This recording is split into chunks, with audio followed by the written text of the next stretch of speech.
नमस्कार, स्वागत है आपका 7 बजे की खबरों में। मैं हूं अमृता राय। सबसे पहले दिन भर की सुर्खियों पर एक निगाह। गेहूं की पैदावार 5% कम होने का अनुमान। केंद्रीय टीम ने उत्तर प्रदेश में फसल के नुकसान का लिया जायजा। सोनिया गांधी ने की अनाज खरीद में रियायत की मांग। आरबीआई ने नहीं किया ब्याज दरों में बदलाव। बैंकों से रेपो रेट में कमी का फायदा उपभोक्ताओं को देने पर जोर। मौजूदा वित्त वर्ष में 7.8% विकास दर का अनुमान। राज्यसभा का अगला सत्र 23 अप्रैल से 13 मई तक। संसदीय मामलों की मंत्रिमंडलीय समिति 28 मार्च को राज्यसभा के 234वें सत्र का किया था अवसान। राष्ट्रीय न्यायिक नियुक्ति आयोग की वैधता को चुनौती। सुप्रीम कोर्ट में 5 सदस्यीय पीठ के पास भेजा गया मामला, स्टे से इनकार। और चित्तूर में पुलिस और एसटीएफ के ऑपरेशन में 20 चंदन तस्कर ढेर। 6 पुलिसकर्मी घायल। तमिलनाडु के राजनीतिक दलों ने एनकाउंटर पर उठाए सवाल। और अब देखते हैं आज की पहली खबर।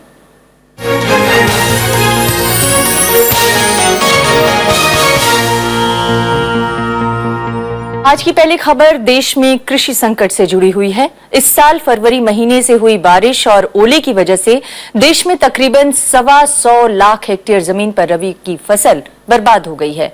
अनुमान है कि सिर्फ उत्तर प्रदेश में 1100 करोड़ रुपए की फसल का नुकसान हुआ है। देश के 14 राज्यों में भी कमोबेश यही हाल है। मीडिया खबरों के मुताबिक फरवरी से अब तक 100 किसानों ने खुदकुशी कर ली है। किसानों की आत्महत्या के बढ़ते मामलों के बीच केंद्रीय मंत्रियों के एक दल ने आज उत्तर प्रदेश में फसलों के नुकसान का जायजा लिया। और इस बीच कांग्रेस अध्यक्ष सोनिया गांधी ने भी केंद्र सरकार को चिट्ठी लिखी है कि किसानों से अनाज खरीद के मानकों में रियायत बरती जाए। बेमौसम बारिश और ओलों ने रबी की फसल को कई राज्यों में भारी नुकसान पहुंचाया है। इसी नुकसान का जायजा लेने के लिए नितिन गडकरी की अगुवाई में केंद्रीय मंत्रियों की टीम मंगलवार को आगरा पहुंची। नितिन गडकरी ने किसानों को निराश नहीं होने का दिलासा दिया और केंद्र सरकार की ओर से हर संभव मदद का भरोसा भी दिया। उन्होंने किसानों को मदद के मामले में राज्य सरकार के रवैये की भी आलोचना की। के कारण जो ओलावृष्टि हुई है, प्रत्यक्ष रूप से किसान का कितना नुकसान हुआ है वो देखिए, और देखने के बाद में हम मीटिंग करके इसके बारे में अंतिम फैसला करेंगे। उत्तर प्रदेश सरकार के प्रारंभिक आकलन में बारिश और ओलावृष्टि से 1100 करोड़ रुपए के नुकसान का अनुमान जताया गया है। मीडिया खबरों के मुताबिक उत्तर प्रदेश में बीते एक महीने में 35 किसानों ने आत्महत्या की है, लेकिन राज्य सरकार इसे किसान आत्महत्या मानने से इनकार कर रही है। मुख्यमंत्री अखिलेश यादव ने कहा कि 200 करोड़ रुपए किसानों के मुआवजे के लिए जारी किए गए हैं और किसानों को मौके पर जाकर सहायता राशि मुहैया कराई जाएगी। जो नुकसान हुआ है किसानों का, उस पर सरकार ने सभी जिलों में निर्देश भी दे दिए हैं कि अधिकारी जल्दी से जल्दी सर्वे करा करके और किसानों की जो क्षति हुई है, नुकसान हुआ है, उसमें मदद करें। और वहीं जो प्रभारी मंत्री हैं वो भी जिले में जाकर के और अपने माध्यम से भी जानकारी दें, जिससे कि ज्यादा से ज्यादा मदद किसानों की हो सके। इस बीच कांग्रेस अध्यक्ष सोनिया गांधी ने केंद्रीय खाद्य एवं नागरिक आपूर्ति मंत्री रामविलास पासवान को चिट्ठी लिखी है, जिसमें किसानों से अनाज खरीद के मानकों में रियायत बरतने की अपील की गई है। दरअसल भारतीय खाद्य निगम के नियमों के तहत 14% से अधिक नमी वाले गेहूं की खरीद नहीं की जाती, जबकि 12 से 14% नमी वाले गेहूं के समर्थन मूल्य में कटौती कर दी जाती है। कांग्रेस अध्यक्षा जी ने यह अनुरोध किया है कि इन मापदंडों के अंदर मौसमी हालात, किसान की पीड़ा, पूरे उत्तरी भारत खासतौर से 14 प्रांतों में मौसम की मार देखते हुए विशेष नमी की मात्रा में छूट दी जाए। दरअसल फरवरी और मार्च महीने से जारी बेमौसम बारिश से देश के 14 राज्यों में 600 लाख हेक्टेयर में से करीब 113 लाख हेक्टेयर में लगी रबी की फसल बर्बाद होने की आशंका है। मौसम विभाग ने पंजाब, हरियाणा सहित उत्तर भारत के कुछ और राज्यों में 10 और 11 अप्रैल को फिर से बारिश की आशंका जताई है। प्रणब गोस्वामी के साथ ब्यूरो रिपोर्ट, राज्यसभा टीवी। इस बीच केंद्रीय कृषि मंत्री राधा मोहन सिंह ने कहा है कि बेमौसम बारिश और ओलावृष्टि से गेहूं के उत्पादन में 5% तक कमी आ सकती है। उन्होंने ये भी कहा है कि फसलों के नुकसान का आकलन जल्द ही पूरा कर लिया जाएगा और किसानों को मुआवजे के लिए राज्यों को अपनी जिम्मेदारी भी निभानी चाहिए। रबी की फसल को हुए नुकसान के बाद सरकार अब खरीफ की फसल के नुकसान की भरपाई की भी कोशिश में है। बेमौसम बारिश और ओलों ने रबी फसलों को नुकसान पहुंचाया है। इसकी वजह से रबी की मुख्य फसल गेहूं की उपज में 4 से 5% कमी आने की आशंका जताई गई है। उत्तर प्रदेश, मध्य प्रदेश, हरियाणा और राजस्थान में गेहूं के साथ दलहन और तिलहन जैसी रबी की फसलों को भारी नुकसान हुआ है। ये चुनौती हमारे सामने आई है। एक आकलन है कि गेहूं में हो सकता है 4-5% की कमी आए, लेकिन जब टीम जाएगा और पूरे राज्यों के अंदर से रिपोर्ट आएगा तो असली आंकड़ा सामने आएगा। लेकिन हम सब परिश्रम कर रहे हैं। लेकिन आपदा के बीच ही सरकार अब खरीफ की फसल पर विशेष ध्यान दे रही है।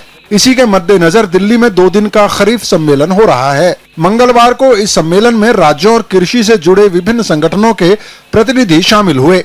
किसानों को खाद और बीज की किल्लत का मसला सम्मेलन में उठा और किसानों को फसलों के वाजिब दाम पर भी चर्चा हुई। जरूरियात से ज्यादा प्रोडक्शन होने के लिए वो किसानों को भाव नहीं मिलता है, तो किसानों को हर राज्य में, हर गांव में, हर एक प्रोडक्ट के अंदर अलग अलग राज्य में जो उत्पादन होगा तो सही दाम भी मिलेगा। देश भर में पिछले साल खरीफ सीजन में 12% कम बारिश से कई इलाके सूखे की चपेट में आ गए थे। मौजूदा रबी की फसल को हुए नुकसान के बाद अब खरीफ फसल को लेकर भी कई आशंकाएं जताई जा रही हैं।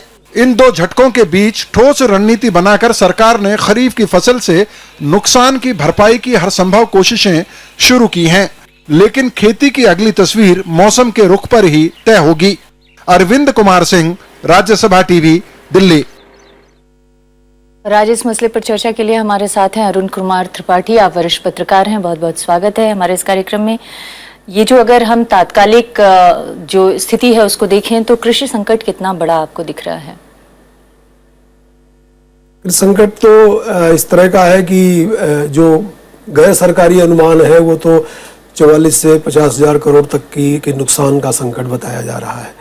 और अभी जो आपने जिक्र किया विशेष तौर पे जो है वो उत्तर प्रदेश के बारे में जो आपने कहा, करीब 1,100 करोड़ रुपए का नुकसान उत्तर प्रदेश में हुआ है। और खींचतान जो चल रही है वो ये है कि फसलों के नुकसान को किस हद तक फिक्स किया जाए, कम किया जाए। हाँ, मतलब जो राज्य सरकारें हैं वो 20% और 25% से आगे बढ़ नहीं रही हैं, जबकि जो जमीनी खबरें आ रही हैं विशेष तौर पे केंद्रीय उत्तर प्रदेश में बहुत बड़ी क्षति हुई है। आगरा मंडल, बरेली मंडल, तकरीबन 40 जिलों के बारे में तो खुद हाँ 33 मान रहे थे, अब 40 मान रहे हैं। लेकिन बरेली मंडल और आगरा मंडल में आत्मदाह तक की खबरें हैं, आत्महत्या की खबरें हैं। और इसको अगर संपुष्ट ना भी माने तो सदमे से हुई मौत की खबरें काफी हैं, क्योंकि 50% से ज्यादा फसलों का नुकसान हुआ है। और किसान के घर में अगर रबी की फसल नहीं जाती है तो वो बहुत साल भर के जो है जो इस तरह के संकट में, कर्ज के संकट में, तमाम संकट में फंसता है, वो उसके सामने एक बड़ी चुनौती होती है। तो राज्य सरकारें उसको स्वीकार नहीं कर रही हैं। केंद्र सरकार, केंद्रीय टीम से ये अपेक्षा किसानों को है कि वो एक आगे बढ़ करके और किसानों के साथ हमदर्दी और सहानुभूति जताते हुए एक लिबरल किस्म की रिपोर्ट पेश करेगी, जिसमें कि लेकिन क्या आपको लगता है कि केंद्रीय टीम जो दौरा कर रही है उससे किसानों की हालत का सही आकलन निकल पाएगा? क्योंकि राज्य सरकार जमीन पर जितना काम कर रही है और जितना देख सकती है, आज केंद्रीय कृषि मंत्री ने भी कहा कि राज्य सरकार पहले रिपोर्ट देगी, उसी के आधार पर तो हम कार्रवाई करेंगे।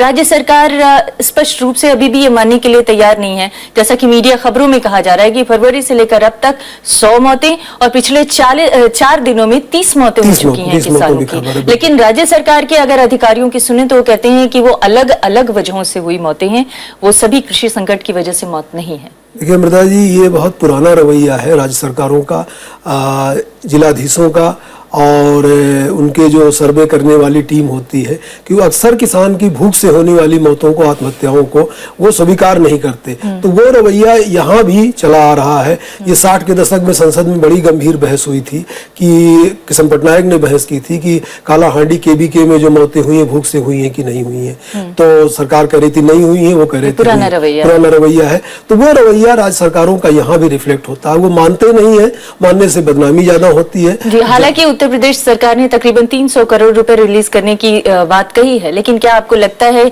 कि ये पर्याप्त है? नुकसान के आकलन के बारे में अनुमान है कि 1100 करोड़ रुपए का नुकसान हुआ है। 300 करोड़ रुपए अगर राज्य सरकार दे रही है और भी पैसे मान लीजिए दे दिए जाए, तो क्या सही तरीके से किसानों के नुकसान की भरपाई अभी भी संभव लगती है? क्योंकि जिस तरह से वो उसका आकलन किया जाता है नुकसान का, वो बहुत ही विचित्र है।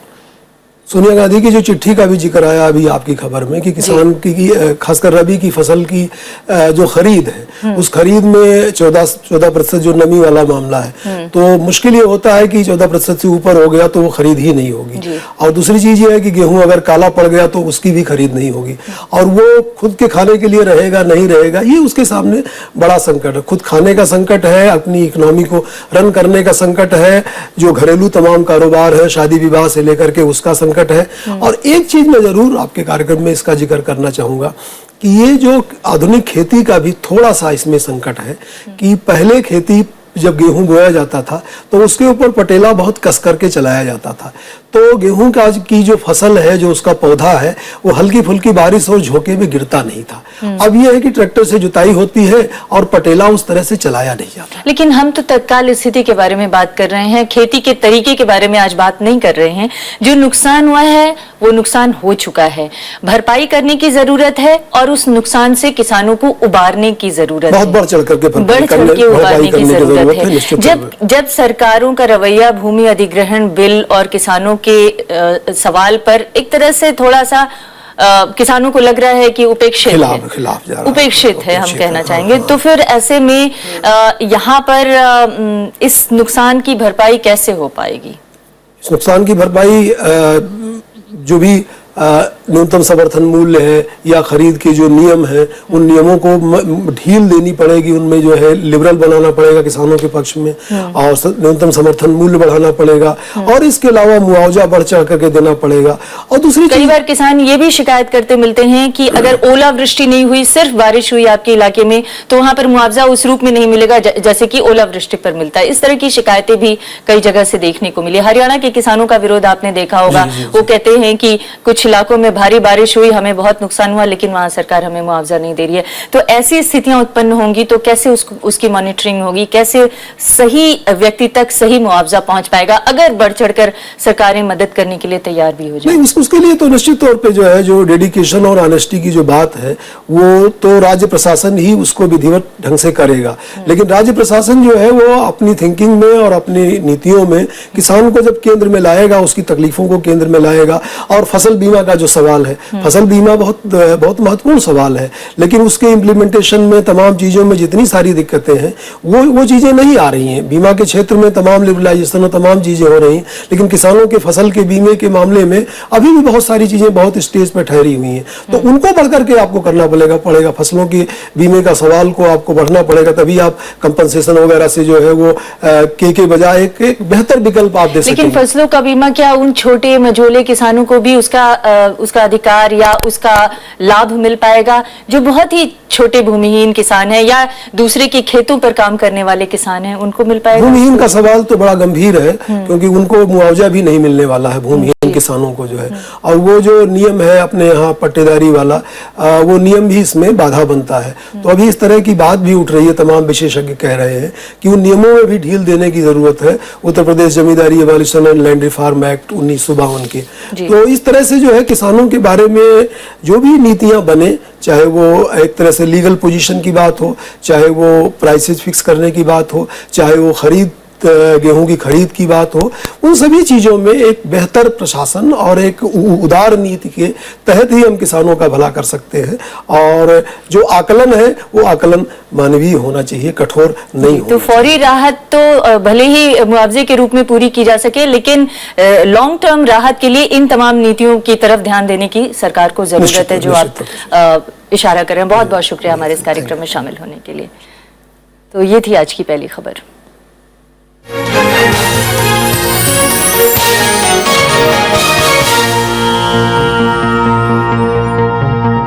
एक ब्रेक के लिए रुकेंगे, ब्रेक के बाद भी खबरें जारी रहेंगी।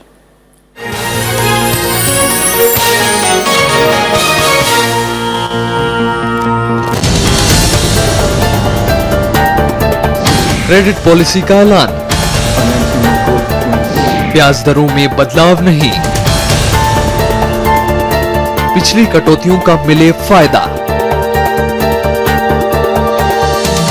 देखिए पहली खबर, मौद्रिक नीति, आज रात 8 बजे।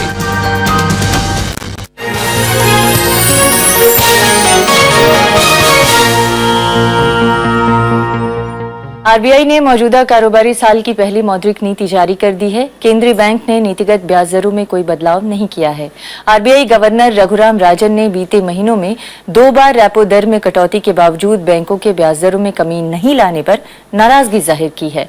आरबीआई ब्याज दरों में और बदलाव से पहले फसल नुकसान, मानसून और महंगाई के आंकड़ों का इंतजार कर रहा है।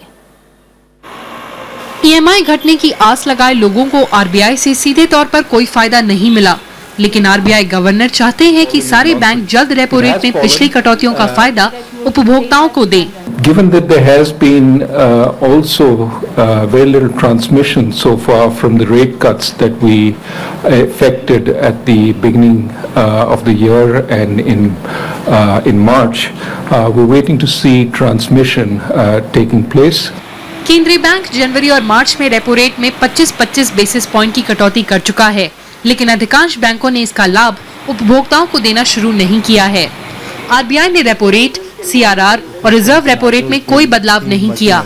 Repo rate 7.5%, cash reserve ratio यानी सीआरआर को 4% पर बरकरार रखा गया है। आरबीआई बेमौसम बारिश से हुए फसल नुकसान का खाद्य महंगाई पर पड़ने वाले असर पर भी नजर बनाए हुए है। आरबीआई का अनुमान है कि अगस्त 2015 तक खुदरा महंगाई 4% तक आ जाएगी, लेकिन अगस्त के बाद महंगाई बढ़ने की आशंका है। खुदरा महंगाई साल के अंत तक 5.8% तक पहुंचने के आसार हैं। केंद्रीय बैंक ने 2015-16 में 7.8% विकास दर का अनुमान रखा है। ब्याज दरों में कटौती की उम्मीद लगाए उद्योग जगत ने आरबीआई के कदम से नाराजगी जाहिर की है। आरबीआई वेट कर रहा है कि किस तरह से मॉनसून पैन आउट होते हैं और गवर्नमेंट के जो पॉलिसी एक्शंस हैं कि जो अनक्लॉक ही जो माइनिंग एक्टिविटी है वो किस तरह से चलती है, सुचारू रूप से चल पाती है, नहीं चल पाती, जितनी विंड और पावर लैंड अवेलेबिलिटी वाली बात है। इंडस्ट्री को पूरी उम्मीद थी और आशा थी और मांग भी थी कि वो किसी तरीके से जो है वो 50% रेपो रेट कम कर दें कि जिससे और इंटरेस्ट रेट कम आ जाए और धीरे धीरे करके जो लोग जो हैं particularly the small scale industry और जो होम लोन और जो दूसरे ऐसे कंज्यूमर प्रोडक्ट्स के लिए जो लोन होते हैं वो आसान किस्तों पे उपलब्ध हो जाए। रिजर्व बैंक ने और भी कई अहम ऐलान किए हैं। रिजर्व बैंक ने शहरी कोऑपरेटिव बैंक को क्रेडिट कार्ड जारी करने की मंजूरी दी है। इसके अलावा राज्यों के कोऑपरेटिव बैंकों को एटीएम शुरू करने के लिए भी आरबीआई से मंजूरी की शर्त को खत्म कर दिया गया है। कृति मिश्रा, राज्यसभा टीवी। राष्ट्रीय न्यायिक नियुक्ति आयोग की वैधता को चुनौती देने वाली याचिका पर अब सुप्रीम कोर्ट की बड़ी बेंच सुनवाई करेगी। 3 सदस्यीय पीठ ने मामले को 5 सदस्यीय पीठ के हवाले कर दिया है। हालांकि सुप्रीम कोर्ट ने आयोग से जुड़े कानून के कामकाज पर रोक लगाने से इनकार कर दिया। इस फैसले के बाद न्यायिक नियुक्ति आयोग की प्रक्रिया फिलहाल जारी रहेगी। राष्ट्रीय न्यायिक नियुक्ति आयोग से जुड़े कानून को बीते साल संसद से मंजूरी मिली थी।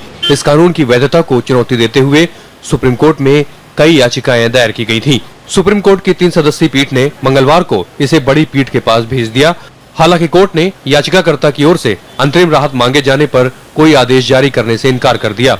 ऑनरेबल 3 जजेस ने ये डिसाइड किया है in accordance with the provision of the constitution, क्योंकि कॉन्स्टिट्यूशन की इंटरप्रिटेशन का मामला है, इसलिए this matter should go to the 5 जजेस बेंच। वो हमने भी आर्ग्यू किया था, तो 3 जजेस ने यही फैसला किया है कि ये मामला 5 जजेस ही सुनेंगे। तो अब ये मामला 5 जजेस के पास जाएगा regarding the hearing of the merits of the national judicial appointment commission act as well as the constitutional amendment of 124A। नई व्यवस्था के तहत राष्ट्रीय न्यायिक नियुक्ति आयोग ही हाई कोर्ट और सुप्रीम कोर्ट में जजों की नियुक्ति करेगा। पहले यह काम कॉलेजियम सिस्टम के जरिए होता था। संविधान के अनुच्छेद 124A में आयोग के गठन का प्रावधान है। आयोग 6 सदस्यीय होगा, जिसके चेयरमैन भारत के मुख्य न्यायाधीश होंगे। अन्य सदस्य देशों में देश के कानून मंत्री, सुप्रीम कोर्ट के 2 वरिष्ठ जज और 2 अन्य प्रतिष्ठित लोग होंगे। Supreme court advocates on record association और दूसरे याचिकाकर्ताओं का मानना है कि नई व्यवस्था न्यायपालिका की स्वतंत्रता में दखल देती है। उनकी दलील है कि इससे कार्यपालिका के हस्तक्षेप को बढ़ावा मिलेगा। रविंद्र सिंह शौरान, राज्यसभा टीवी।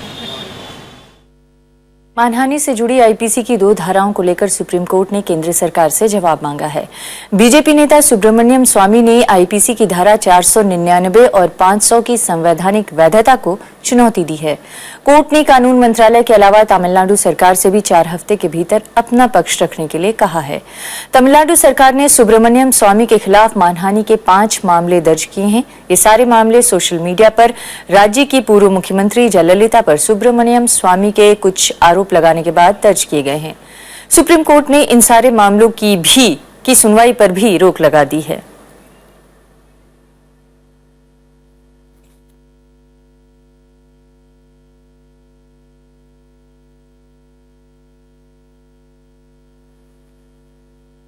राज्यसभा का अगला सत्र 23 अप्रैल से शुरू होगा। गृह मंत्री राजनाथ सिंह की अगुवाई में हुई संसदीय मामलों की कैबिनेट कमेटी की आज बैठक में यह फैसला किया गया।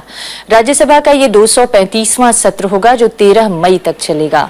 20 फरवरी से शुरू हुए संसद के बजट सत्र का पहला चरण 20 मार्च को खत्म हुआ था। दूसरा चरण 20 अप्रैल से शुरू होना था, लेकिन 28 मार्च को राज्यसभा के 234वें सत्र का अवसान कर दिया गया था। केंद्र सरकार ने भूमि अधिग्रहण अध्यादेश को दोबारा जारी करने के मकसद से राज्यसभा का सत्रावसान करने का फैसला किया था। संविधान के अनुच्छेद 123 के मुताबिक संसद या एक सदन का सत्रावसान रहने की हालत में ही अध्यादेश लाया जा सकता है। लोकसभा की कार्रवाई पहले से तय वक्त के लिहाज से 20 अप्रैल से ही शुरू होगी। लोकसभा का सत्र 8 मई तक चलेगा।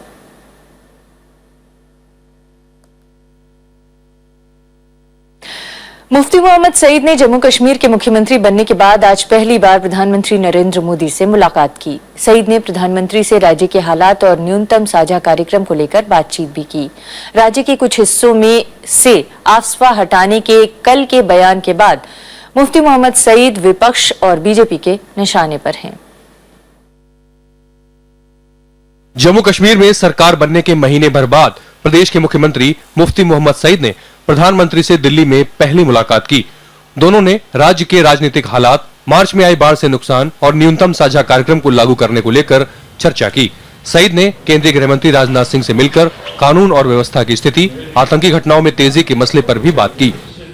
प्रेजेंट पॉलिटिकल सिचुएशन क्या है जी? जो वहाँ बाढ़ आ गई उसके रिजल्ट क्या है, उनको रिहेबिलिटेशन कैसे करें, इस प्रोसेस को जो हमने शुरू किया उसको कैसे अच्छे चलाएं। हमारा जो कॉमन मिनिमम प्रोग्राम का एजेंडा बना है, एजेंडा फॉर अलायंस, उसके पे कैसे अमल हो सकता है जितनी जल्दी से, तो हम एक पीस प्रोसेस में लगे हुए। नेशनल कॉन्फ्रेंस के नेता उमर अब्दुल्ला ने ट्वीट किया कि मुलाकात की जल्दबाजी ये जाहिर करती है कि सईद ने आफ्स्पा हटाने का जो बयान दिया है, दरअसल उनका मतलब उसे हटाने का नहीं था। कांग्रेस ने भी आफ्स्पा के मुद्दे पर पीडीपी और बीजेपी पर निशाना साधा है। वहीं बीजेपी का कहना है कि इस मुद्दे पर न्यूनतम साझा कार्यक्रम के मुताबिक ही फैसला लिया जाएगा। भारतीय जनता पार्टी और पीडीपी का मिलन हुआ है, सिर्फ वो राजनीति कर रहे हैं। बड़े अफसोस की बात है कि जम्मू कश्मीर में इतने आतंकी हमले बढ़ गए हैं कि हमारे तमाम पुलिस कर्मियों को अपनी जान से जान देनी पड़ रही है। आर्मी को मद्देनजर में रखते हुए जैसी इच्छा आर्मी की होगी, देश के हित को, जम्मू कश्मीर के सिक्योरिटी को, आर्मी के मंशा को और होम मिनिस्टर को ध्यान में रखते हुए, होम मिनिस्ट्री को ध्यान में रखते हुए आफ्स्पा पे निर्णय लेना चाहिए। उधर जम्मू कश्मीर विधानसभा में सरकार में शामिल बीजेपी ने सोमवार को हुए 3 आतंकी हमलों के खिलाफ नारेबाजी की और सुरक्षा के लिए आफ्स्पा को जरूरी बताया। आफ्स्पा नहीं हटेगा, ना हम हटने देंगे। क्या हम आफ्स्पा हटा के हम किसकी मदद करेंगे? पाकिस्तान के समर्थन से आने वाले, क्या हम आतंकवादियों की यहां मदद करेंगे? सवाल ही नहीं पैदा हो सकता है। आर्मी की जरूरत है, अब सपा को मजबूत करने की जरूरत है। मुख्यमंत्री मुफ्ती मोहम्मद सईद ने सोमवार को विधानसभा को दी जानकारी में उन क्षेत्रों की समीक्षा की बात कही जहां कुछ समय से शांति के कारण आपसपा को हटाए जाने पर विचार किया जाना है। महीने भर की गठबंधन सरकार के दौरान मसर्रत की रिहाई, पीडीपी की ओर से पाकिस्तान और अलगाववादियों को दिए गए बयान पर पीडीपी और बीजेपी में मतभेद सामने आ चुके हैं। Bureau report, Rajya Sabha TV. Andhra Pradesh के चित्तूर जिले में एसटीएफ और चंदन तस्करों के बीच आज मुठभेड़ हुई जिसमें 20 तस्कर मारे गए हैं और 6 पुलिसकर्मी भी जख्मी हुए हैं। पुलिस के मुताबिक मुठभेड़ शेषाचलम जंगल में 2 जगहों पर हुई। एसटीएफ ने जब करीब 100 तस्करों को घेर लिया तो उन्होंने पुलिस पर हमला कर दिया। मारे गए लोगों में ज्यादातर तमिलनाडु के रहने वाले हैं। तमिलनाडु के संगठनों और राजनीतिक दलों ने इस मामले की जांच कराने की मांग की है। राष्ट्रीय मानवाधिकार आयोग ने भी इस मामले में आंध्र प्रदेश के मुख्य सचिव और पुलिस महानिदेशक को नोटिस जारी किया है। इस बुलेटिन में फिलहाल इतना ही। नमस्कार।